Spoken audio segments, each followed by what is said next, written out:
La cadena de información del secretario de Derechos Humanos de la Nación, Claudio Abruj, ex director ejecutivo del reo Rubén Beraja, fuera de contexto, digamos, informa, o mejor dicho, saca una nota hablando de Perón, los nazis que vinieron durante el gobierno de Perón, etcétera, etcétera, y realmente nos pareció muy llamativo porque recordamos especialmente un historiador israelí, Ranan Rein, que dijo en su momento el entorno de Perón era más nazi que el mismo Perón. Bueno, sobre este tema queremos hablar con un colaborador y gran amigo, muy lúcido por supuesto, Marcos Doño. ¿Cómo estás? Buenas tardes. Hola, ¿qué tal? ¿Cómo te va, Daniel? Bueno, bien. Por la invitación. No, por favor, al contrario. Luchando contra todas estas comunicaciones que nos mandan estos medios, Sí. Hablábamos hace un rato con Jorge Elban también, cómo nos están Sí, lo escuché muy lúcida la entrevista bárbara, ¿viste? O sea, bueno, un concepto realmente yo creo que este es un importante. tema también muy importante, por eso te llamamos a vos, Marcos, que sabes bien del tema, el por qué se busca ahora, en un momento que así como está viviendo la Argentina, el tema de los nazis, Perón y todo esto, ¿no? En principio yo viste, como decías, bueno, bien dicho, fuera de contexto, en el sentido casi metafórico, porque en realidad ellos tratan de contextualizarlo. ¿En dónde? En la campaña que empieza hacia las elecciones de octubre. Ajá. Es decir, esto es una forma de ensuciar al peronismo en general, ¿no? O sea, el enemigo de ese gobierno es todo el espectro peronista. Ahora, porque vos fíjate que la nota que aparece ahí, absolutamente extemporánea, de golpe, viste, como algo tirado de los pelos, lo que busca es que mostrar que en ese sector, todo lo que venga de ese sector tiene que ver con el nazismo. Apoyados, o sea, Perón caca, digamos. Claro, exactamente, exactamente, apoyados en un prejuicio enorme. Es decir, yo siempre recuerdo, yo hice una vez un programa en C5N, yo trabajaba en C5N como guionista, y había hecho un programa donde mostraba en un momento la llegada del almirante Rojas, el golpista, a Uruguay, y que era recibido por las autoridades de Uruguay como si llegara el mayor de los demócratas, ¿no? Uruguay, que es ese país que siempre se jacta de ser uno de los más democráticos de la región, y lo recibían a Rojas, y el que era embajador en aquel momento en Uruguay, esto es para contextualizarlo con todo esto, ¿no? El que era embajador en aquel momento era Palacios, el socialista Palacios. Sí, Alfredo. Bueno, entonces uno se pregunta cómo, socialista Palacios, o sea, apoyando la dictadura, claro, porque había toda una idea sobre lo que era el peronismo, y vos sabrás también, porque lo habrás estudiado en la historia, como nos contaron nuestros padres, que el golpe del 55 tuvo una coalición gigantesca, una especie de Cambiemos, ¿no? Con golpe. Sí, sí. Es decir, socialistas, radicales, estaban todos, había que derrocar al monstruo, ¿no? Que era Perón. Con los milicos. Claro, ahora interesante, porque en ese video que yo tengo, lo tengo, es histórico, se lo ve a Rojas que baja, y se supone que si está el embajador lo recibe a quien es la máxima autoridad y debe acompañarlo, ¿no? Y vos ves que Rojas, de manera casi impertinente, se acerca a las autoridades uruguayas, lo deja atrás a Palacios, y avanza en la escena, y Palacios queda como uno más del público. Y yo resaltaba que es la que se venía después, es decir, los ingenuos que lo apoyaron por odio, por lo que sea, después les iba a tocar esa medicina a ellos. Claro, era una muestra, claro. Exactamente, lo que les iba a pasar también a ellos. ¿Y qué es lo que pasó? Se prohibió todo, bueno. Y ahora yendo al contexto de lo que es Abruj en todo esto, ¿no? Claudio Abruj, que es el dueño de la cadena esta de que lo informaciones. conocemos todos, ¿no?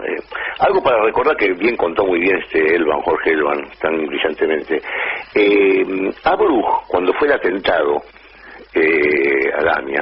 a la AMIA Daya, ¿qué lugar ocupaba él? Él formó, lo armó Beraja todo esto, y él se dedicó a manejar lo que llamaba Fuerza Comunitaria.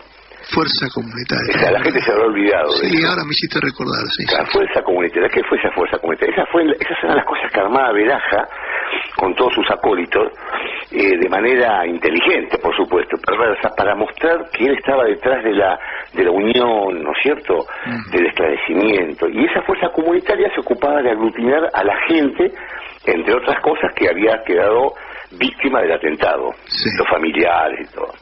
Abruj era el que dirigía todo eso. Es decir, Abruj era un hombre de Beraja directo.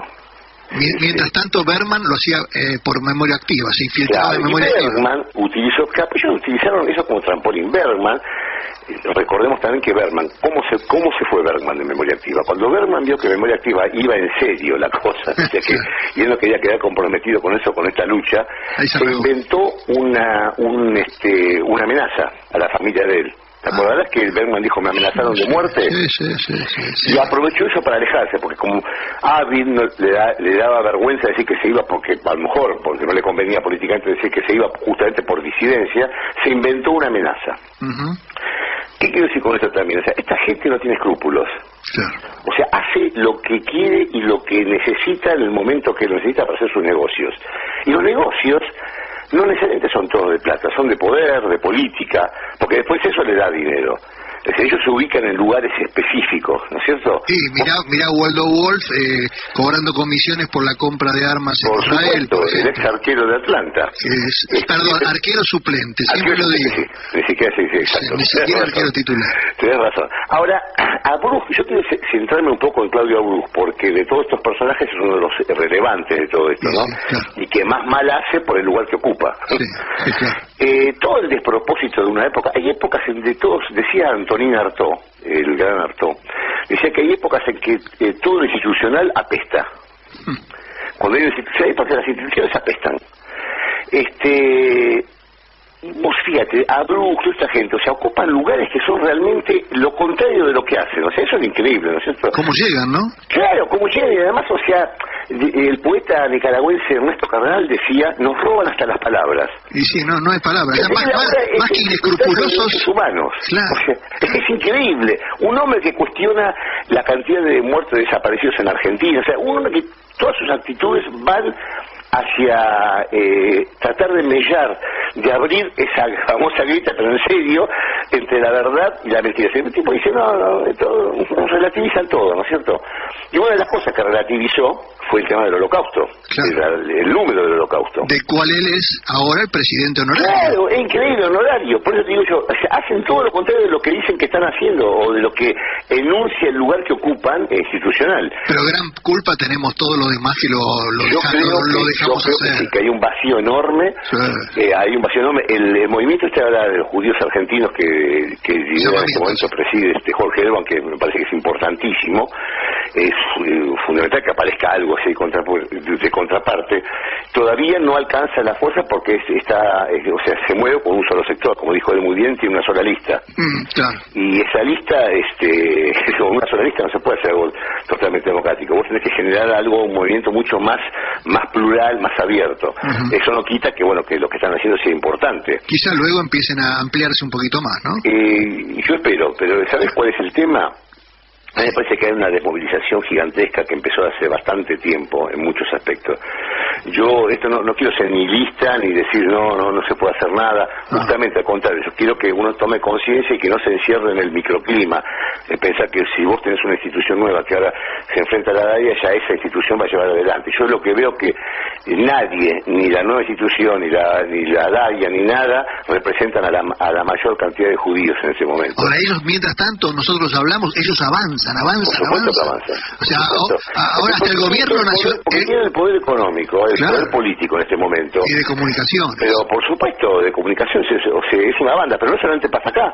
Ellos están adosados a la ola de avance en toda Latinoamérica y en el mundo. Sí. Vos pensás que no hablemos ya ni de Francia. Holanda estuvo a punto de ganar la ultraderecha. Exactamente. O sea, no estamos hablando de un país, supongamos, tal vez vos decís, buscamos una Alemania, Holanda. O sea, que un país democrático de las últimas décadas, si lo sabe, o sea, la ultraderecha que hay en Suecia, en Finlandia, que es un lugar, entonces uno dice, pucha, ¿qué está pasando? Lugares inesperados, ¿no? Ahora ese vacío, es el vacío como la ósmosis, es el vacío que se produce del otro lado y que es ocupado por estos sectores. Y además hay que reconocerlo, y yo creo que hay que ser valiente intelectualmente en esto. Esto me parece a mí que, a menos vos me conocés a mí, yo siempre lo planteé. La izquierda a nivel mundial ha dejado mucho que desear en las últimas décadas. No hay brillantez teórica, no porque no hay gente inteligente, no porque no haya gente que no puede hacer un buen análisis, sino porque no hay valentía intelectual. Para ser valentía intelectual hay que plantearse, a veces como hizo Marx en su momento, hay que plantearse todas las cosas de nuevo. Ajá, entonces cuando uno defiende iglesias o defiende sectores propios, viste, la ultranza, sí, o no otra ultranza, pero los defiende, empieza a obnubilarse y cree que lo que está planteando uno ahí está la panacea. ahí está el tema de los fanatismos de los dos lados, ¿no? Exactamente, y yo, viste, acá hay palo para todo, en la bolsa. Ahora, en el sentido de lo que uno tiene que analizar, lo teórico. Yo lo que creo, si vos me preguntas a mí qué pasó, por ejemplo, en la Argentina, yo te lo resumo así. Yo fui preso político, vos sabés muy bien. Claro. Bueno, y fue uno de las gente joven de la comunidad judía que consideró que había que luchar por una Argentina distinta. Me podrán jugar si estaba bien, estaba mal, pero yo lo hice con honestidad intelectual. Yo creo lo siguiente: hasta el golpe de Estado, si bien se venía gestando una decadencia, hasta el golpe de Estado la juventud judía argentina era muy fuerte. Sí.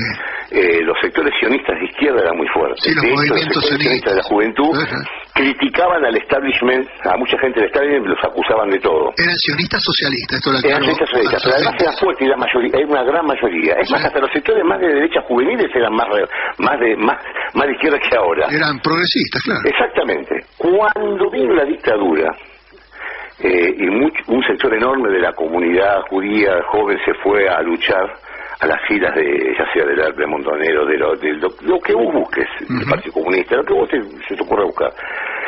Y después se producen las muertes que se produjeron.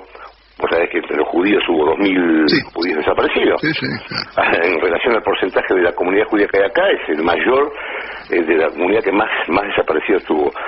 Cuando pasa eso y termina la dictadura y volvemos a la democracia, muchos estaban exiliados y hubo un quiebre total en la militancia judía socialista, cooperativista, o sea que ya se venía dando desde la época anganía inclusive. Si algunos se fueron para Franja Morada. ¿Quién ocupó ese lugar? El lugar de la dirigencia total, el que lo ocupó totalmente, toda la derecha.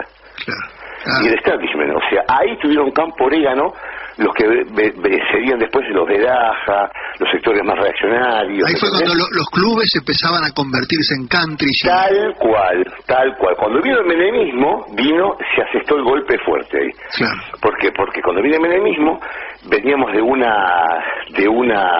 problema económico gigantesco que habíamos heredado de Alfonsín, la caída económica, correcto, la hiperinflación, había un desmadre. Entonces, ¿qué viene? Viene Menem, en la plena época del neoliberalismo, ¿no es cierto? Sí. Entonces, ¿cuáles eran los valores morales, entre comillas, que valga la redundancia, que se valoraban, que se consideraban como importantes para un individuo exitoso? Y que tuviera mucha plata. Viajar a Miami. Exactamente, que fuera un poderoso... ¿Y quién ocupaba ese lugar? Beraja. Banquero. ¿No es cierto? Vecino del ministro del Interior de Menem. Claro, exactamente, supuestamente filántropo. Sí. Pero era filántropo con los dineros de los demás. Claro, devolvía un 10% de lo que robaba. Claro, exactamente, repartía en todas las comunidades. Por eso yo siempre digo, Marcos, si me permitís, que hasta el día de hoy todos los líderes comunitarios que en cada ciudad, pueblo de la Argentina lo adoran porque el tipo les puso guita. Exactamente. O sea, son socios, son cómplices. Claro, cuando en realidad lo que están haciendo si rascaran un poco, ya que son tan observantes, están haciendo una afrenta a la Torá, a las escrituras, porque la escritura dice que los dineros no pueden venir de algo sucio para la ayuda, no se puede tomar cualquier dinero. Pero de eso se acuerdan en Shabbat. Exactamente. Salen del templo y después los valores centrales de la judeidad histórica, ya sea religiosa, sobre todo religiosa durante siglos, fueron el tema de la solidaridad. Sí. ¿Correcto? O sea, está escrito eso. Justicia, acá, la justicia, exactamente, como valores fundamentales. El tema de la paz también, o sea, ¿no es cierto? No construirás con el acero, ¿viste? de las espadas arados, ¿no es cierto? Sí.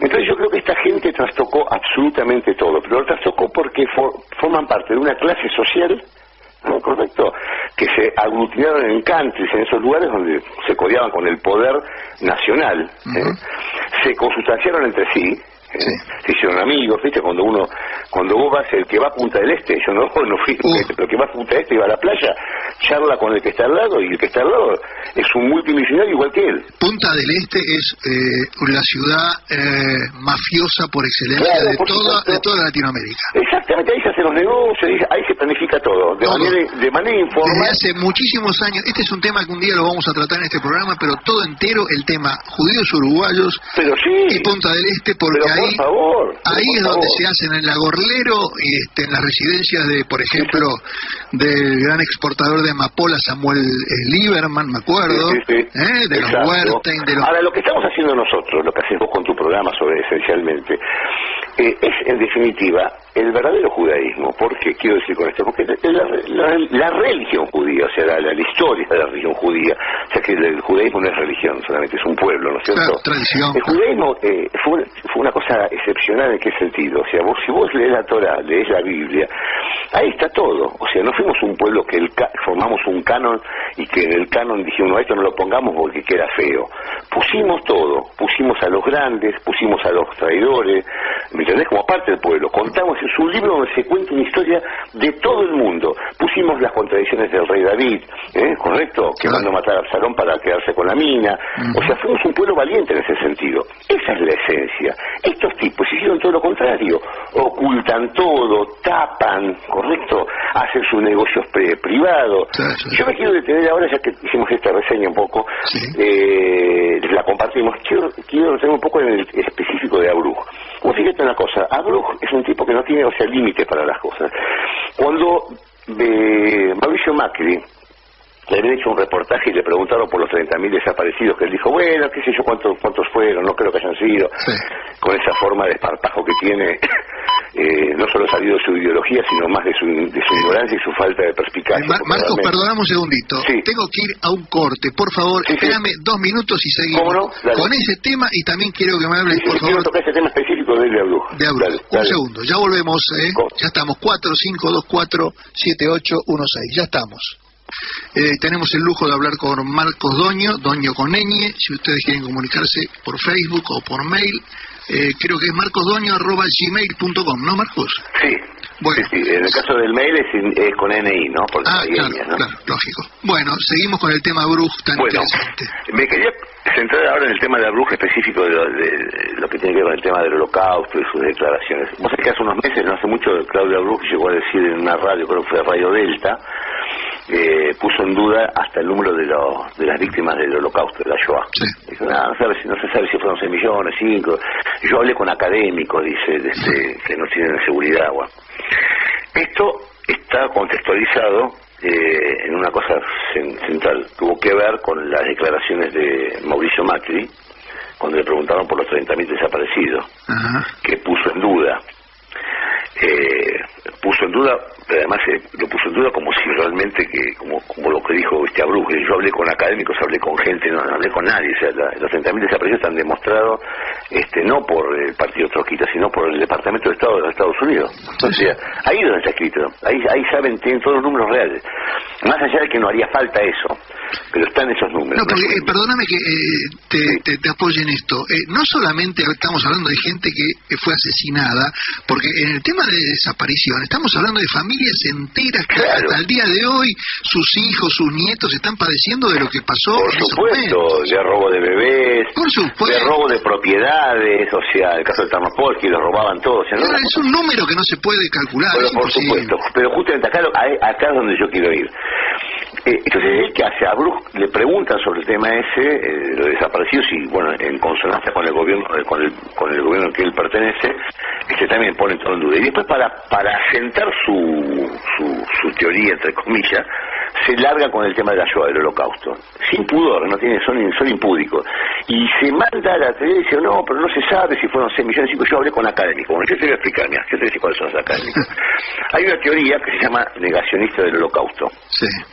La teoría de negacionista del Holocausto tiene muchos mentores, pero yo te voy a nombrar a 2 solamente. David Hogan, que es el que escribió en 1969 uno de sus primeros libros, que se llamaba El mito de los 6 millones, es decir, The Myth of the 6 Million. El mito de los 6 millones, o sea, acá está el mito, lo que dijo Abruj, ¿no es cierto? No se sabe si fueron 6 millones. Y después otro conspicuo negacionista es el escritor inglés David Irving, que tuvo problemas penales enormes, ¿viste? Por el tema de negar. ¿Cuál es la mecánica del negacionismo? Porque los negacionistas lo que plantean es decir que el holocausto no existió. Sí. Pero ¿cómo empiezan? ¿Cómo instalaron el tema? ¿Cómo se instaló el tema hace 3 décadas, 4 décadas? Se instaló justamente poniendo en duda el número. Ah, ahí empieza, claro. A poner en duda el número. Decir, bueno, hay que ver si fueron 6 millones. Hay que pensar, ¿qué hace la gente? Porque vos podrías decir, bueno, si fueron 5 o 4 millones también fue un genocidio. Claro. Pero no importa, al poner en duda, ya negas todo. Se empieza a dudar de todo. Claro, claro. Vos empezás a dudar, bueno, hay que ver si también es verdad también lo de los 4 millones. Y hay que ver si es verdad lo que dicen. Ahora te pregunto y por favor ilustrame en esto. En el fondo, el que impone, el que tira estas cosas al aire, el que dice, no sé si fueron 6 y todo, no es que en realidad no solamente está negando el holocausto, sino que está pensando que estuvo bien el holocausto. Mucho sí, por supuesto. Pero en el caso, por ejemplo, en un caso como un tipo como Abruj, que es un judío, pero al mismo tiempo que el tipo ocupa ese lugar, en el caso de Abruj es simplemente una cuestión de política de gobierno. Sí, pero si aparece un radical musulmán islámico... No, si lo niega directamente, sí, están los que lo niegan directamente. Sí. Pero el que lo niega, me da la sensación a mí que en realidad es que lo niega porque en el fondo le parece que estuvo bien, ¿eh? Claro, por supuesto. Que estuvo bien hecho. Sí, por supuesto. Bueno, los que niegan los 30.000 desaparecidos, que es parecido a lo que dijo lo que dijo esa mujer que aparece en la marcha del 1 de abril, que dice desaparecidos, bien desaparecidos estuvieron. Ahí está, a eso voy. Entonces, por un lado lo niegan. Está lleno, no niega, por supuesto, está lleno de... Lo niegan, pero les parece que los que murieron fueron no lo pueden decir abiertamente todavía, o sea, muchos. Sí. Ahora, yo lo que veo es que con estas cosas, o sea, las palabras no son algo en el aire, o sea, las palabras tienen un valor, una materialidad, un peso determinado. Sí.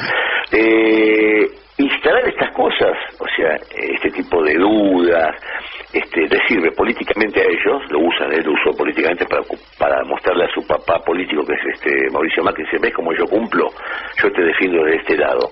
Sí, estamos hablando, volvemos al tema de Abruj, que habló que mezcló a Perón con los nazis. Bueno, ahora te hablo de eso, o sea, pero exactamente, pero un tipo como Abruj, ¿qué piensa la gente? Como yo lo llamo, sin despreciar, ¿no? Como yo llamo la girada linchadora, sí.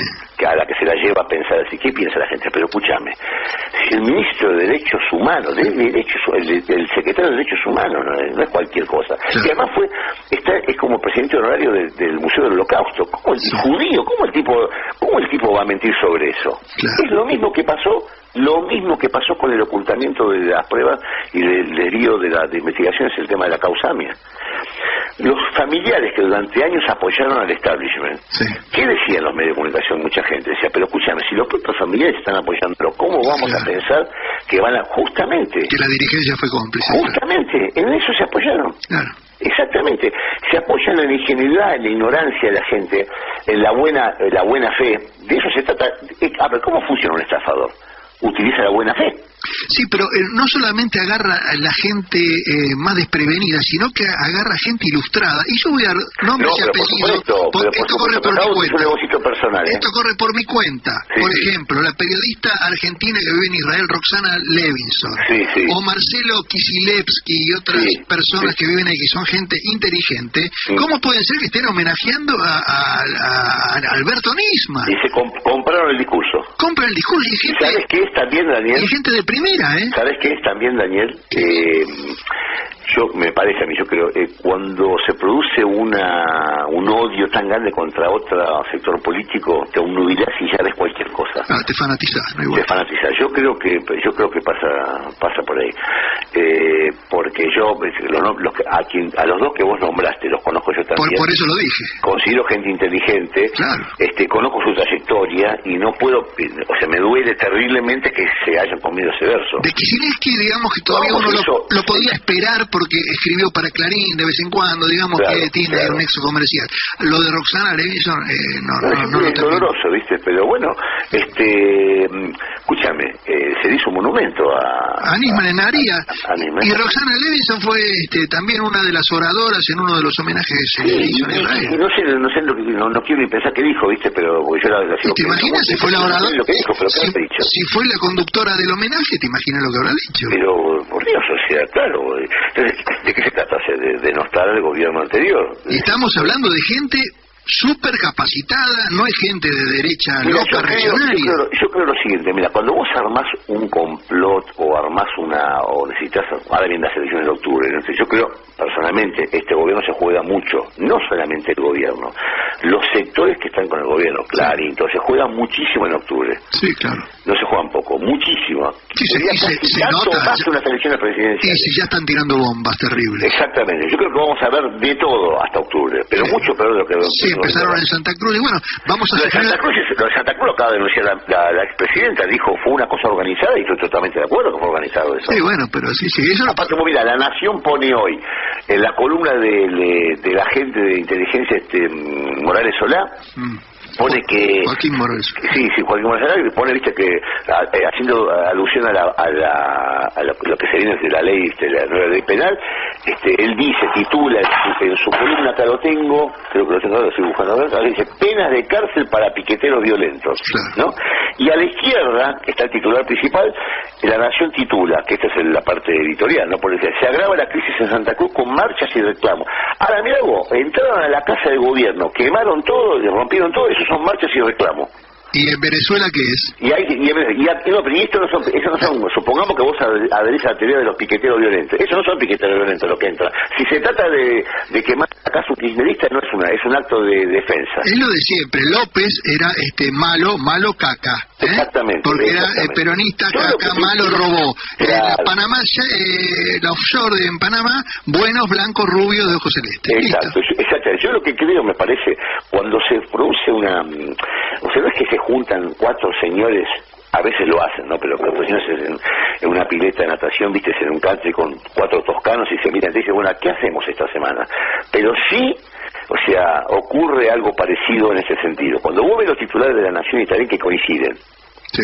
Cuando ves que se prestan periodistas cosas insólitas que no pasa en ninguna parte del mundo, se supone que las cadenas periodísticas son muy celosas de sus columnistas, pero, ¿no? Perdón, iba a decir, pero sí. La Nación y Clarín es lo mismo, fíjate la tapa de hoy, son iguales, no es lo mismo. Son idénticas. Daniel Ventura, que es el que hace judiciales en La Nación, claro. Trabaja en TN. En TN, claro. Pañi tiene un programa en TN y es de La Nación. Morales Solá también. Morales Solá, o sea...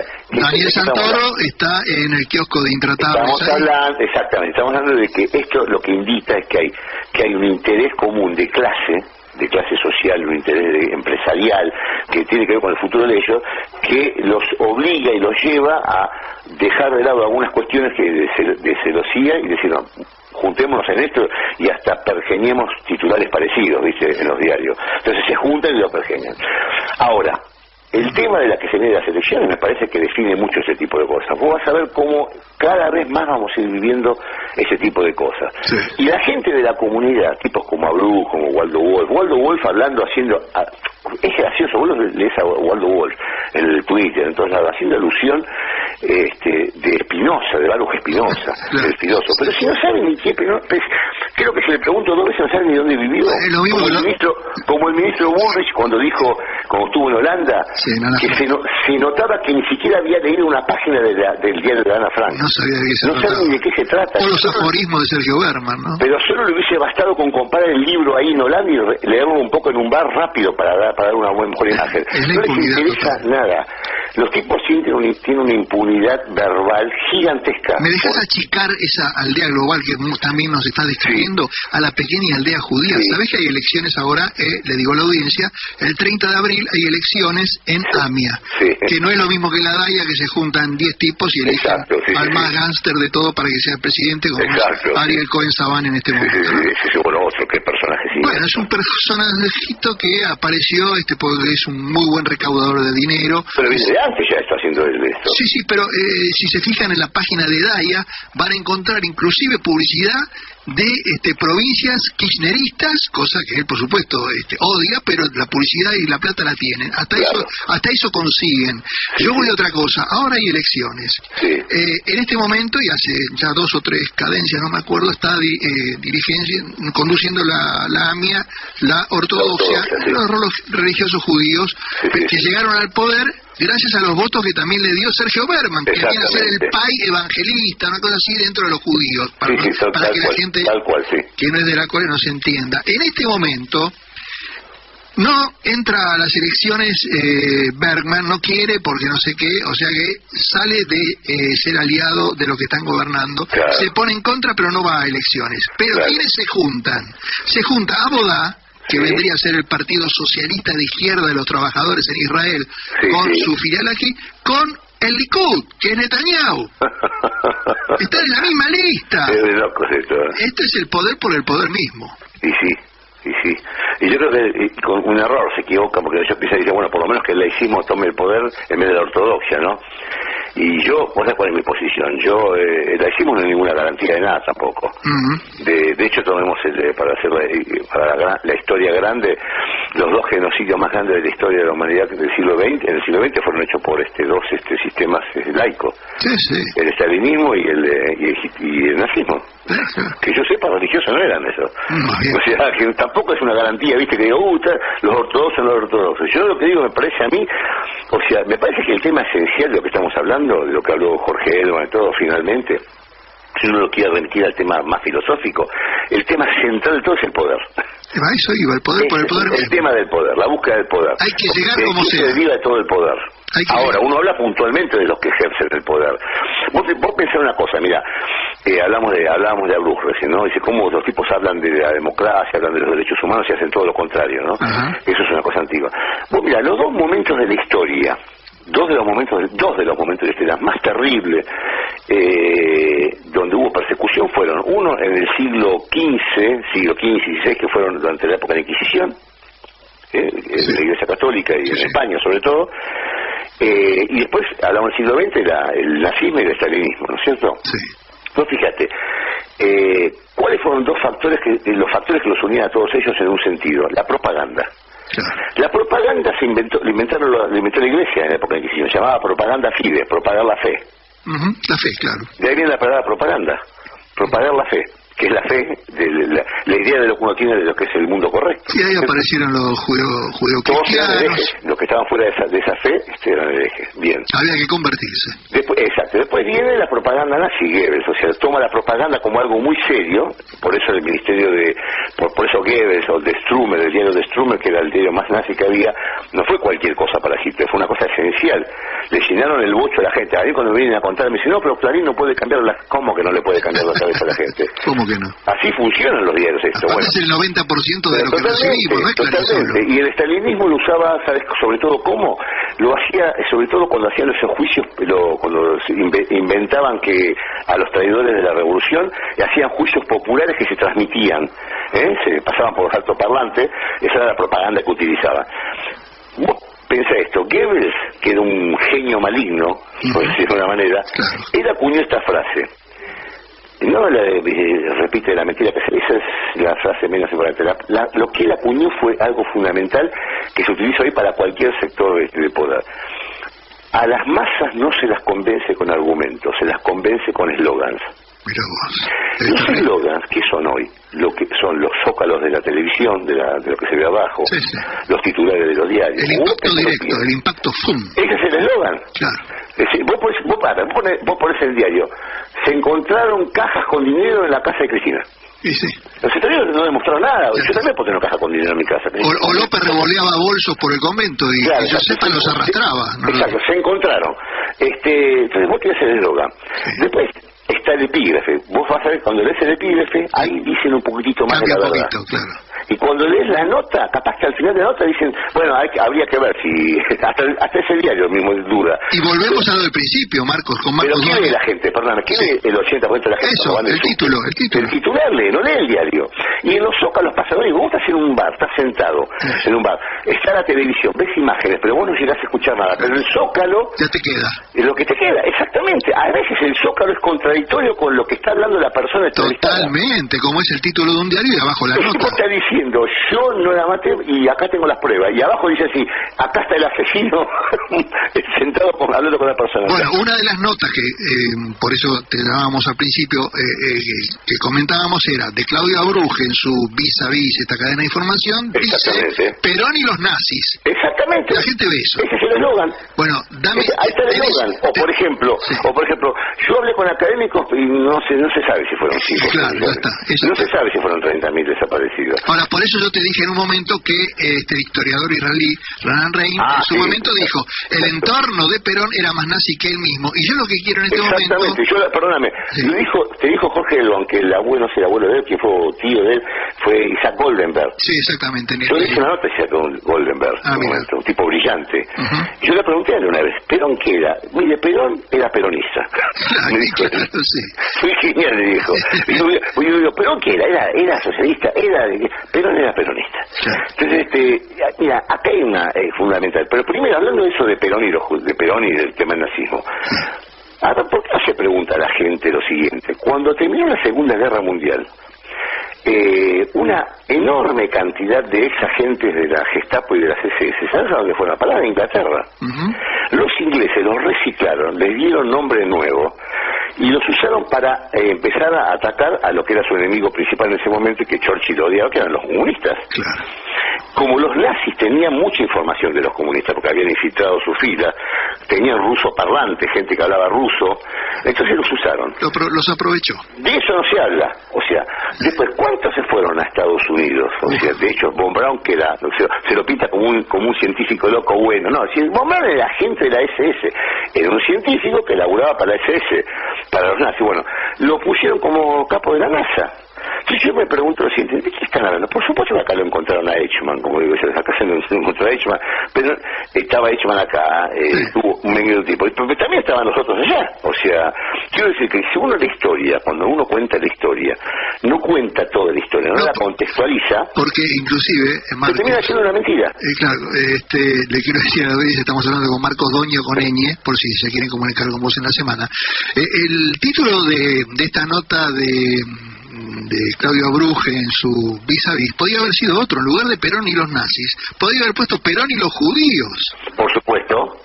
Yo hice una vez un programa con Horacio Lutzky, teníamos un programa La Pluma cuando estábamos en litigio con Veraja en el canal por la misma causa por la que estamos todos enemistados, y el programa se llamó Perón y los judíos. Mira, justamente, y yo demostré, llevé cantidad de testimonios es más, te voy a decir algo más para más simple, con esto creo que es taxativo. Están las grabaciones de Eva Perón yendo a las reuniones de las señoras pacatas y contándole lo maravilloso que era el pueblo judío en Israel, que estaba construyendo una nación nueva. Lo hablaba ella. Yo creo que los nazis no hablan así. Claro, fue invitada por Golda Meir. Exactamente. Es más, te digo otra cosa más. Argentina fue el primer país que le compró a Israel 2 productos, naranjas y calentadores, porque no necesitaban ni naranja ni calentadores. Lo hizo porque sabía que había que ayudarlo al país. Claro. Entonces, ¿de qué me están hablando? No, aparte de la gente que gobernó... Daniel, que Estados Unidos no dejó entrar al barco el MS St. Louis. Pues claro, bueno. Condenó a todos los judíos, no solamente que estaban arriba del barco, a la muerte, sino que además los condenó a que Hitler dijera, bueno, no los quiere nadie a estos tipos, a los judíos. O sea, que fue la famosa reunión que tuvo Einstein con Roosevelt, cuando a Einstein le gustaba la navegación, y le dijo, bueno, ahora quiero hablar de un barco, y le dijo ese barco. Y los ingleses en Palestina, ni hablar.